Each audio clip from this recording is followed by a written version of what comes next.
స్వేచ్ఛ టీవీ నేను మీ Madhu. BRS MLC Kalvakuntla Kavitha తనకు పార్టీలో ప్రాధాన్యత దక్కడం లేదని బాధపడుతున్నారని తెలిసింది. దీంతో పాటు తనను ఢిల్లీ లిక్కర్ స్కామ్ కేసులో అక్రమంగా అరెస్ట్ చేసిన బీజేపీతో బీఆర్ఎస్ సయోధ్యగా నడుస్తుండడం కూడా కవిత కోపానికి కారణమని తెలిసింది. కవిత ఢిల్లీ లిక్కర్ స్కామ్ లో కొన్ని నెలల పాటు తీహార్ జైల్లో ఉండి వచ్చారు. బెయిల్ రావడం కూడా గగనమయ్యింది. అయితే ఆరోగ్యం కూడా జైల్లో ఉన్న సమయంలోనే ఇబ్బందులు పెట్టింది. తనను అక్రమ కేసులో బీజేపీ నేతలు కావాలని ఇరికించారన్న కవితలో అభిప్రాయం బలంగా ఉంది. తాను చేయని నేరానికి శిక్ష అనుభవించడమే కాకుండా జైల్లో ఉండడంతో పాటు తన రాజకీయ ఎదుగుదలను అడ్డుకున్న బీజేపీని తాను క్షమించేది లేదని చెప్పుకొచ్చారు. మెతక వైఖరిని సహించలేక బెయిల్ పై బయటకు వచ్చిన తర్వాత కవిత ఇదే శపథాన్ని చేశారు.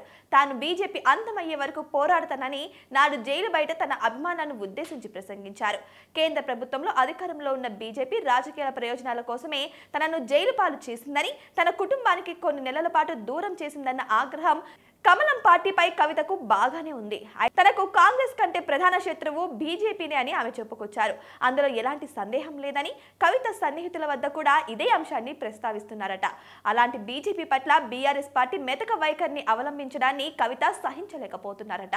బీజేపీని పన్నెత్తు మాట అనకుండా ఇటీవల పార్టీ సిల్వర్ జూబ్లీ వేడుకలకు వరంగల్లో జరిపినప్పుడు తన తండ్రి కేసీఆర్ కూడా కాంగ్రెస్ పై ఒంటి కాలు మీద లేచారు. కానీ బీజేపీపై విమర్శలకు పెద్దగా వెళ్ళలేదట. ఈ అసంతృప్తి ఆమెలో అడుగడుగునా కనిపిస్తుందని చెబుతున్నారు.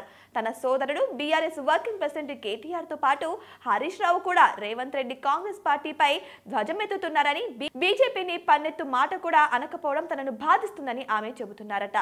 అందుకే ఇటీవల సామాజిక తెలంగాణ నినాదాన్ని ఎత్తుకున్నారని అంటున్నారు.